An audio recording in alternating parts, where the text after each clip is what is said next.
The Lustiger family came from the town of Będzin. In 1940, 4,000 out of a population of 50,000 were Jewish. The Lustigers belonged to the Ashkenazi Jews descended from the priestly generation of Levi. At the age of 20, the father of the future cardinal went to Germany and then to Paris, where he married the daughter of a rabbi. 2 children were born of this union, Aaron and Arletta. As Cardinal Lustiger recalls, "My father told me that I was, like him and his ancestors, a Levite. I have never forgotten that, and yet, in 1940, the young Aaron decides to be baptized in a Catholic church. He discovers the Messiah in Jesus. He was prepared for baptism and the sacrament was administered by Bishop Jules-Marie Corot. At his baptism, the future clergyman took the name Jean-Marie, but he also left his name Aaron, given by his parents. In his own words, I kept it because it was my name and because the name Aaron, the high priest, appears together with Moses in the Christian calendar." In 1942, Mrs. Lustiger is arrested, imprisoned in the Drancy camp, then deported to Auschwitz and murdered. After the war, Aaron begins to study literature at the Sorbonne. 2 years later, he decides to become a priest. He entered the Seminar de Caen, a department of the Institute of Literature. When he was ordained a priest, on April 17, 1954, his father was present in the chapel of the Seminar de Caen, standing behind a pillar for the entire ceremony. When his son Aaron is appointed Bishop of Orleans by Pope John Paul II on November 10, 1979, and receives the Episcopal sacrament, his proud father sits in the front row. In 1981, Jean-Marie Lustiger becomes Archbishop of Paris. A year later, his father Charles dies. Before his death, Lustiger visits him, interrupting a pilgrimage with Pope John Paul II to Spain. For the first time, his father addresses him by his baptismal name, Jean-Marie. Together, they recite the Shema Israel prayer. In 1983, John Paul II bestows upon him the title of Cardinal. As Cardinal, Jean-Marie Lustiger participated for many years. The Cardinal's faith is rooted in the Bible, in both Testaments. According to him, the New Testament complements the Old. He links his faith in Christ to his origins.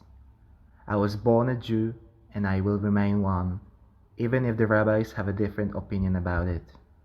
The great rabbi of France, René Samuel Syrah, would say, "Either one is a Jew or a Christian." Lustiger would say, "When I became a Christian, I did not cease to be a Jew, neither for the government of the day nor for the Nazis. I never rejected the Jewish destiny I received from my mother."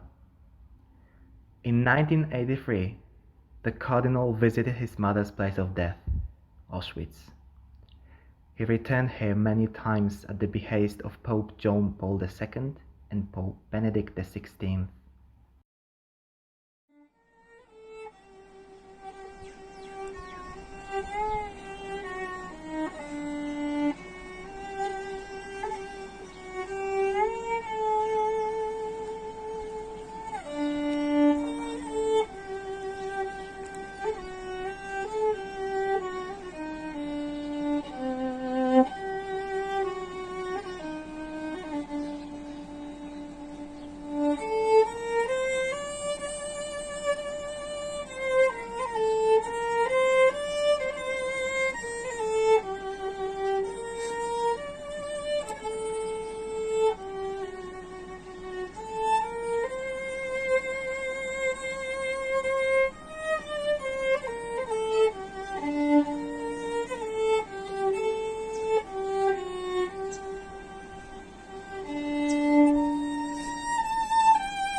Będzin.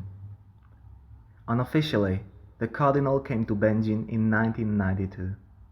His ancestors lived in this town. His grandfather Aaron lived in the tenement house at 34th Kołątaja Street. He was the president of the Bakers Guild. A cousin who survived the war, Arno Lustiger, a German historian and writer, a prisoner in the concentration camps, a well-known activist of Jewish organizations in Germany and author of highly regarded publications on Jewish participation in the resistance movement during the Spanish Civil War and World War II. In 1993, the Cardinal paid an official visit to Będzin to mark the 50th anniversary of the liquidation of the ghetto. In the Holy Trinity Church in Będzin, he spoke at an ecumenical service and dedicated a plaque commemorating the person of the parish priest Mieczysław Zawadzki, who hid many Jews during the war. He visited Będzin for the third time in October 1997. On October 25th, he met with young people from the Copernicus High School. On Sunday, October 26th, he celebrated Mass at the Holy Trinity Church. The city councillors granted the first title of honorary citizen of the city of Będzin in a resolution of March 24, 1997. The clergyman, receiving the title, declared that he would like the ceremony to unite the once broken thread of common culture and tradition between Catholics and Jews. He also stressed that this could only be achieved through the power of love and faith in one God.